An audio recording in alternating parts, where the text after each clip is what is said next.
It's 10 o'clock. This is Sky News at 10, our top story. Breaking news tonight, a helicopter has crashed into the Hudson River in New York, with at least 5 people dead.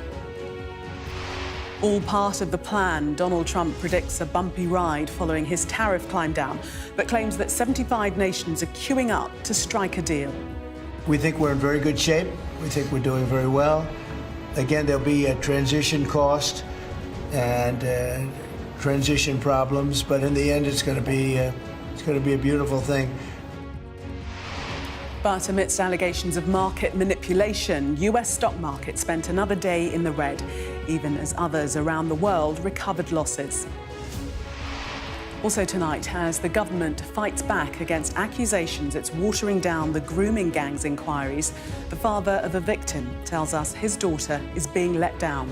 It gets to the level it has done with the government. She's just been let down again. That's what's cruel. Plus, a royal arrivederci as the King and Queen leave Italy following their 4-day state visit. And we'll take a first look at tomorrow's front pages in our press preview from 10:30 right through to midnight.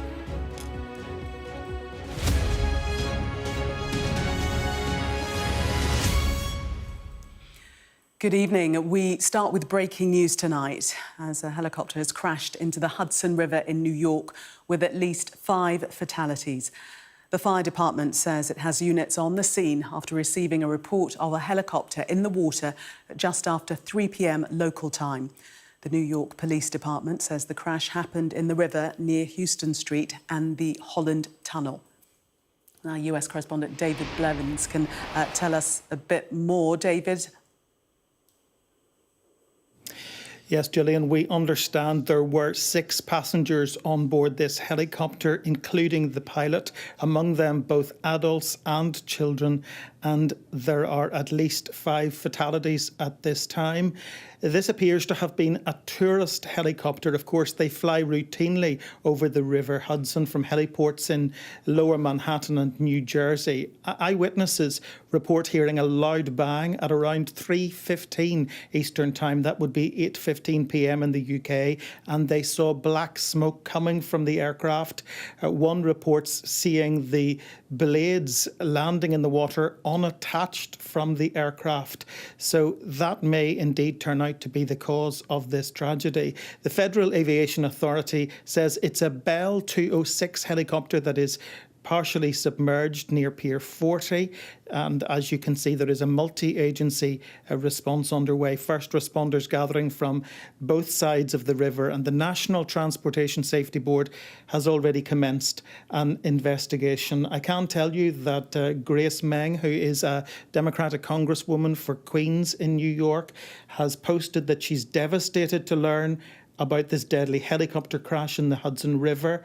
My heart is with all the victims and their families, she adds. Aviation accidents are becoming far too common. As we continue to learn more, I'm grateful for all the first responders at this tragic scene. Astonishingly, Grace Meng was one of the Congress members on board an aircraft that clipped wings with another aircraft at Reagan National Airport in Washington this morning. Of course, Reagan National being the intended destination of that passenger plane which crashed in the Potomac River here in Washington in January. So these aviation incidents are certainly doing nothing to ease the concerns of passengers at this time. David, thank you very much. And we'll bring you any updates on that story as they come into us throughout that operation in New York. Also tonight, everything will be beautiful in the end. That was the prediction from Donald Trump this evening, 24 hours after his tariff U-turn, which offered relief to stock markets around the world and to countries threatened with the punishing effects of his economic plan. But today showed that while the short-term crisis may have been averted, the long-term damage of recent events might be difficult to undo as markets in the United States fell, reflecting concern that instability may now be the new economic normal. Speaking at a meeting of his cabinet this evening, Mr. Trump admitted that there would be transition costs to his policy, but claimed that as many as 75 countries around the world were lining up to make a deal. Here's our US correspondent, James Matthews. It was the morning after the news before of tariffs, a pause, and the political fallout. In the White House, there was a routine cabinet meeting, routinely reverential. Americans want you to be president because of your agenda. Thank you for your leadership. Your fantastic leadership. Thanks to your leadership. And what you're doing now, I think, is a great service to our country, but ultimately to the world. Outside the room, stock markets had fallen sharply again. Inside, the president spoke of transition difficulty, but left the numbers to his numbers man. Well, I haven't seen it because I've been here for 2.5 hours, so I'll be seeing it. I think Scott went out. Scott, you want to have a statement on that? Sure. Look, the up 2, down 1 is not a bad ratio, or up 10, down 5. We had a big day yesterday. There'll always be transition difficulty, but we had in history, it was the biggest day in history. History didn't read well on Wall Street, where the markets fell following the gains on the announcement of a tariff pause. It is a developing story with questions about Donald Trump, tariffs, and their wider impact on global trade.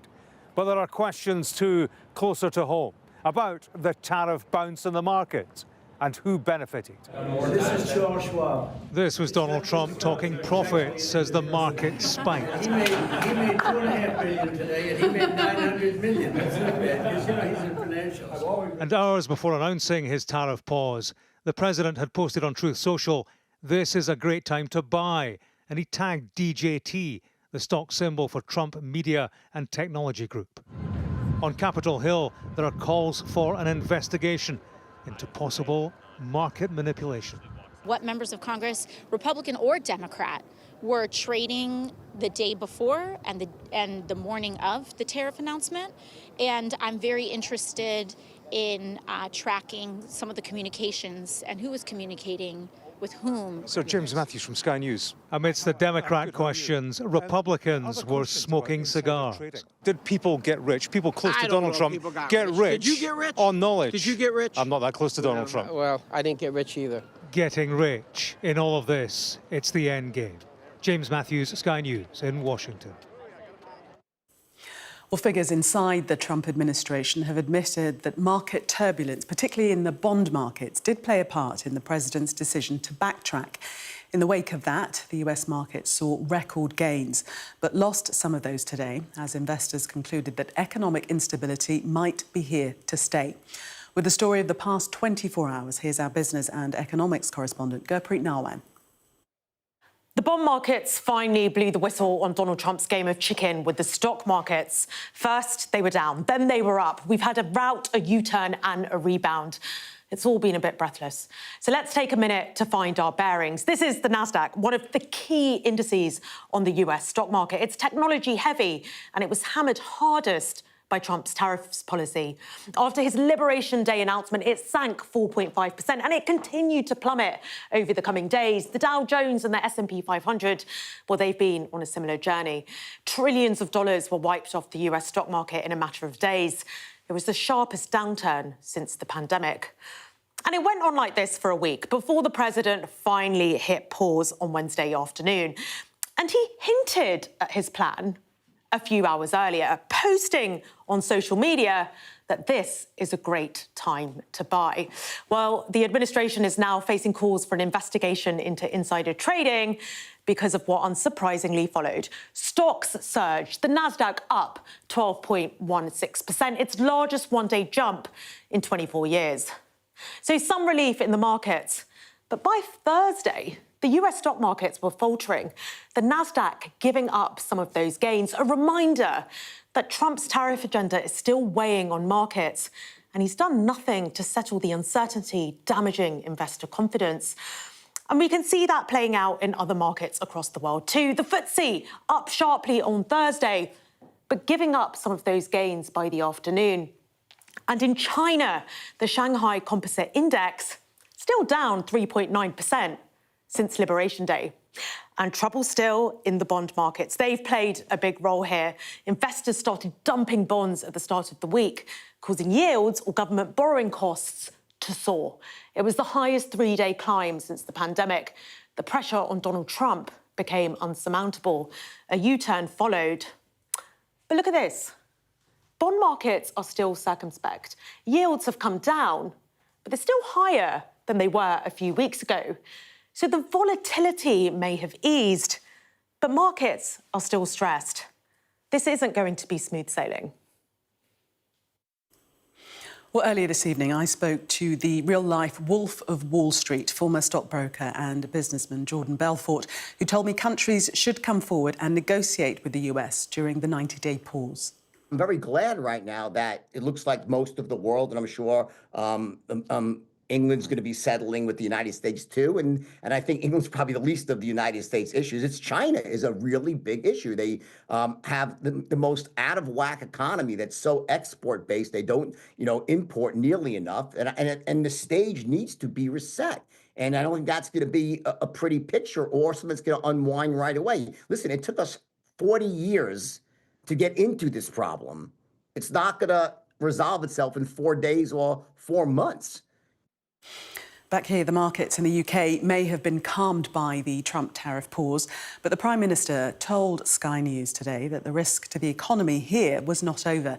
He was also asked about whether the chance of a UK deal with the US on tariffs had been enhanced by the events of the past 24 hours.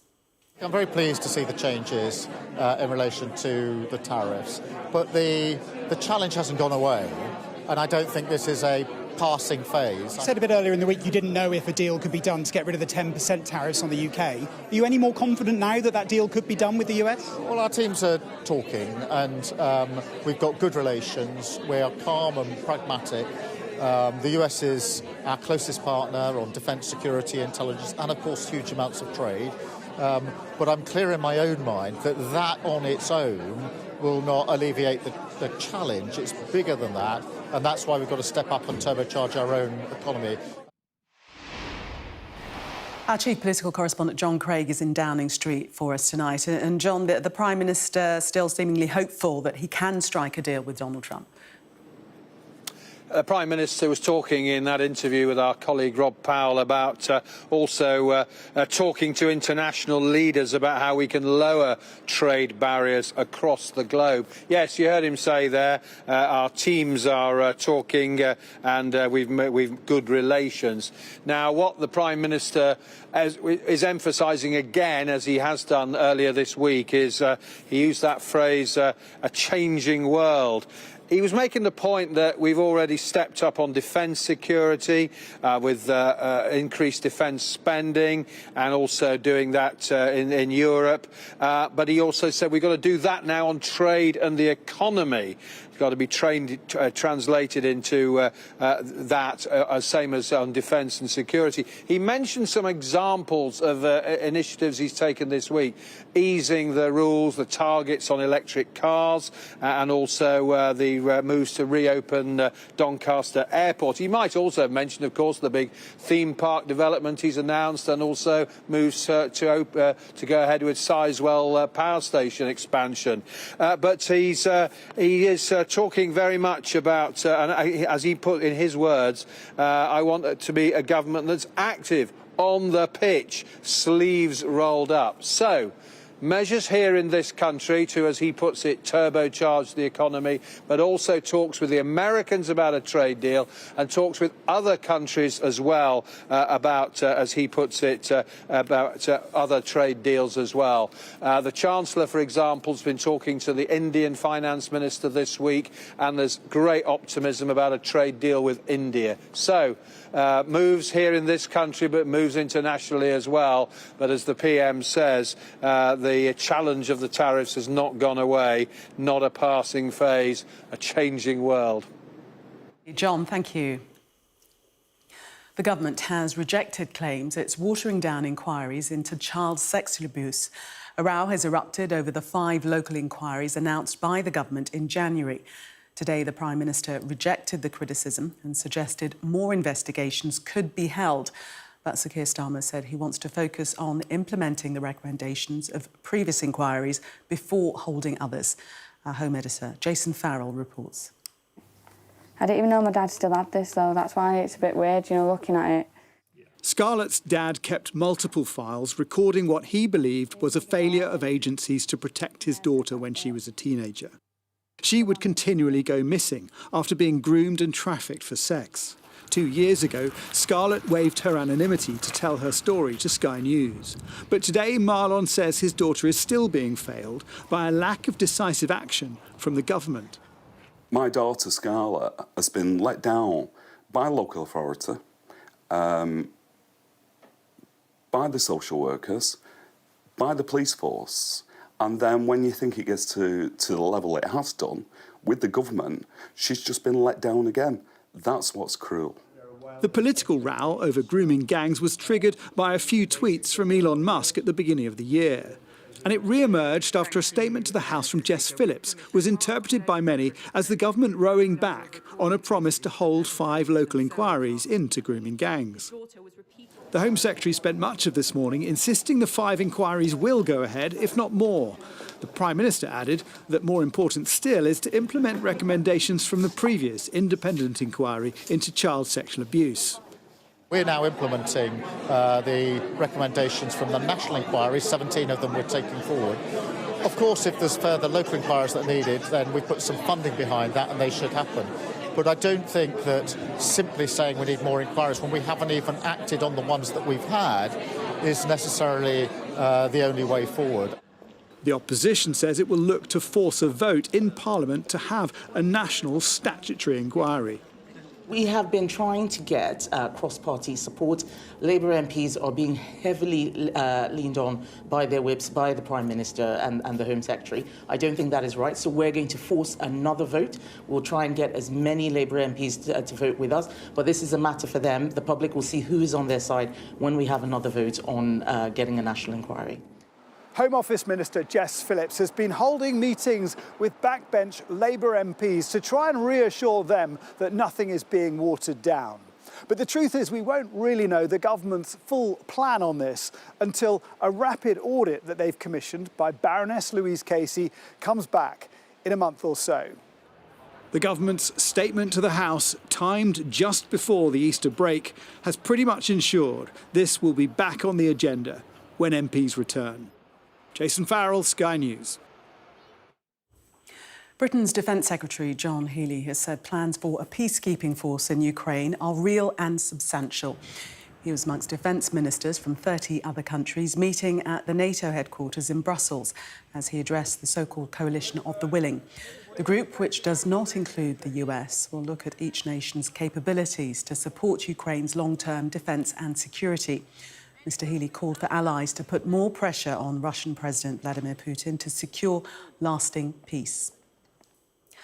Well, as the UK and others plan for a future for Ukraine without US security guarantees, our international correspondent Diana Magnay has travelled to NATO's Eastern Front to see the crucial role the US is currently playing.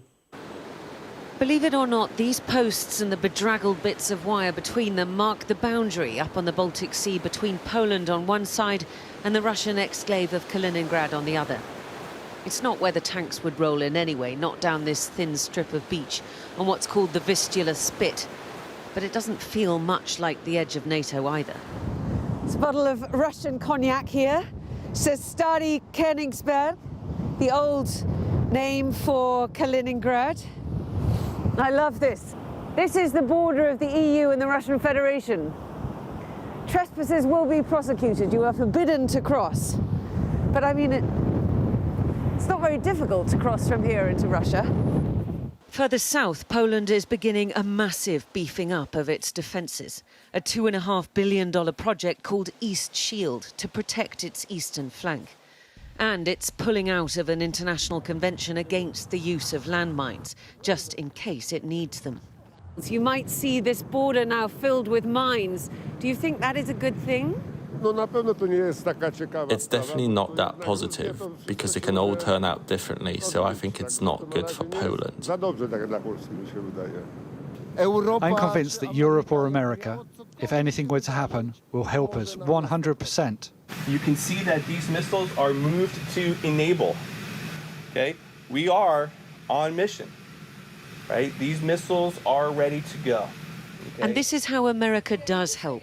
With its Aegis Ashore missile defense shield, built to intercept incoming intermediate-range missiles aimed at Europe from the likes of Russia or Iran.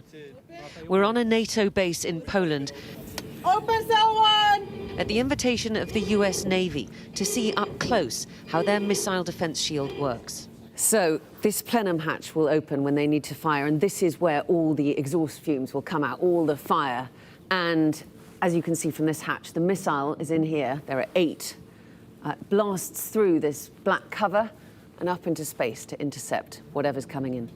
If you've listened to the Kremlin over the years, this base and one in Romania are both burning symbols of NATO's supposed encroachment right up against Russia's border. But there are no warheads on these missiles, no offensive capabilities, the commander says. The SM-3 only has the capability to go into space. It does not come back down. There's no component of the SM-3 that re-enters the atmosphere. It is designed to strictly intercept threat ballistic missiles in space, and that is exactly all that it does, and it does so with an extreme degree of proficiency. With so much marked top secret, it seems amazing to have this access. But for NATO, transparency is part of deterrence, and they want an adversary to know how sophisticated these systems are. A bunch of what we call pencil beams, so very small beams, and they're just constantly looking around. And it gives the system the information, and the system is automated where it just says, this is a threat, this is not a threat, this is just dust. But the Pentagon admits that it is reviewing its force posture in Europe. Deterrence is only as good as the commitment behind it. And that, as so much with Donald Trump right now, is extremely uncertain. Dana Magne, Sky News, at the Redzikovo NATO base in Poland. An American-Russian ballerina who was jailed in Russia for donating $50 to a charity supporting Ukraine has been released as part of a prisoner swap between Moscow and the US. 34-year-old Ksenia Karolina was jailed for 12 years last August after being charged with treason. The US authorities have called the case against her absolutely ludicrous. Court documents have revealed that Andrew Tate is accused of pointing a gun in a woman's face. The documents have been submitted to the High Court by 4 women who accuse the social media influencer of sexual violence. He denies the allegations. As part of their final day touring Italy, the King and Queen met with veterans in Ravenna today to mark the 80th anniversary of the province's liberation from Nazi occupation. Charles and Camilla also visited Dante's tomb, who was considered the father of the Italian language and spent most of his life in Ravenna. They left Italy early this evening. And following his meeting with their Majesties yesterday, Pope Francis made a surprise visit today to St. Peter's Basilica and even had time to shake the hand of a young well-wisher. The Pope is still recovering from double pneumonia. The family of a man fatally stabbed 6 years ago are calling for his killer's internal NHS report to be made public after he was detained under the Mental Health Act. David Fleet suffered from psychosis when he attacked Lewis Stone in Wales in 2019, having been released from a secure psychiatric unit just 10 days earlier. Sky's Ashish Joshi has been speaking to Mr. Stone's family. He was the heartbeat of the family. He was everybody's rock. Mum was she's lost without him. He was her world. Lewis Stone was where he loved being most, the remote town of Borth on the Welsh coast. He was on his daily pre-breakfast walk with his beloved dog Jock. But Lewis never came home.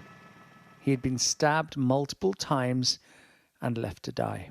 We had 3 months of hospital visits. He's going to make it, he's not going to make it. Emotional roller coaster. And then, yeah, in May, he couldn't fight anymore. He'd done all he could do. Sorry. And, yeah, we lost him. His killer, David Fleet, had been let out of a secure psychiatric unit just 10 days before the random attack in 2019. The judge said Lewis had been in the wrong place at the wrong time. But his grief-stricken family disagrees. I just want somebody to say, yes, we messed up. we're sorry, doesn't change things, but we're sorry. We've had none of that. Mum's had nothing, no support. She's had nothing. And yeah, that's all we want, an admission, somebody to take accountability. Lewis's family wants an internal report into Fleet's care to be released. But Hywel Dda University Health Board told Sky News the duty of candour for patients came into force in Wales in April 2023. At the time of this incident and concern, we fulfilled our duties to be open. In February, victims' families in Nottingham won their fight for an NHS review into the care of triple killer Valdo Callicane to be made public. It exposed a catalogue of errors and systemic failings. Legal advisor and former NHS lawyer Rad Seeger helped to make that report public. The two cases, he told us, have striking similarities. It's no good them marking their own homework in private, where journalists or lawyers or families don't get to scrutinize these things, because we see that these things keep happening over and over and over again. David Fleet has been sectioned under the Mental Health Act after admitting manslaughter with diminished responsibility. Lewis's family fear lessons are not being learned, and until they are, more families will suffer. The thought of anybody going through what we've gone through. Because your nightmare isn't over. No. We, like, as other families as well, we're living the life sentences. Ashish Joshi, Sky News. And just to let you know that David Fleet's family declined an opportunity to speak to Sky News. Well, let's return to the United States now. And even though Donald Trump has paused his full-blown trade war, his actions in office threaten to remake the global economic order with uncertain gains for his own country and its people. So how is it going down with those most affected? Duluth is home to the furthest inland seaport in the world, and more than 35 million tonnes of cargo pass through it each year. From there, our US correspondent Mark Stone sent this report. There are many front lines in this global trade war, and this is one. The port of Duluth Superior is in the northernmost part of the United States, on the border with Canada. The ocean is to the east, that way, beyond the town's iconic bridge, 2,000 miles beyond it, because no seaport anywhere in the world is as far inland as this. Here's the aerial lift bridge, absolutely, the iconic aerial lift bridge. Our guide is Jason Rohn, to show us around a port which generates $1.6 billion a year, supporting more than 7,000 jobs, and the key in a supply chain stretching so far beyond. And these are grain silos? Correct, yes. On the dockside, the federal Yoshino is being prepared for her cargo. Global trade is part of the lifeblood of this port. She will leave here soon with American grain destined for Algeria, a journey through North America's Great Lakes. A vessel that is sailing through the seaway to Duluth crosses the international boundary nearly 30 times on that journey. What, from the Atlantic coming in, 30 times it will go across the border? That's right, yep. That's amazing. Trade in and out of here is truly global. Beyond grain, there is iron ore. A third of it goes to Canada. Cement, much of it coming from Turkey, and containers of made-in-China products. Tariffs here mean friction.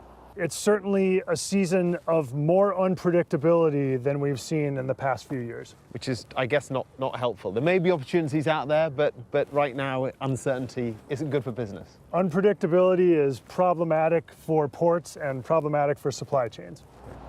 At the end of those supply chains, always us, the consumer, with opinions as divided as ever. You're worried? Yeah. Why is that? Because I don't want my food prices to go up any higher. It's ridiculous. The markets definitely are reacting. I think that they'll come back. I think this is a good thing. A level playing field for everyone is a good thing. But listen to Grant Everett. How would you describe life at the moment, you know, for you and your family? With just paycheck to paycheck. I mean, that's scary. He has a nuance that gets to the heart of the paradox. We're barely hanging on, trying to raise families with food, and they just keep raising our taxes and our energy bills every year. The power and the water and gas just keep going up. I don't know. I'm scared of what's going to happen with that trend. So we had to try something different. We had to try Donald Trump. An hour to the southeast, fields of gold in Wisconsin. They don't look like much in just your hand, but yeah, they're a livelihood, though. Of course, when you're selling bin loads of them or truckloads of them. A miracle crop. They are. That's a great way to put it. Yeah. Rows of gold. Last year, soybeans were the biggest export from the United States to China, totaling nearly $12.8 billion in trade. Farmers across this country voted overwhelmingly for Donald Trump. Is there anxiety? Absolutely. I don't want to put a exact timeline onto when doors close around here, but you know, if it's short term, I think most farmers could handle it. Long term, years plus, things are going to look a lot more bleak around here. Here, they mostly seem to hold on to a trust in Trump, that his wild negotiating with their livelihoods will pay off. But it is high stakes, and with an uncertainty that no one needs. Mark Stone, Sky News in Wisconsin. Well, that was Sky News at 10. Coming up, we'll take a first look at tomorrow's newspapers in the press preview. Tonight, we're joined by the editor of the Courier in Dundee, David Clegg, and the former Conservative Special Advisor, Anita Boateng. Amongst the stories we'll be discussing, this on the front of The Guardian. Its headline, further market turmoil as White House says China tariffs are 145%. Stay with us, we'll be right back.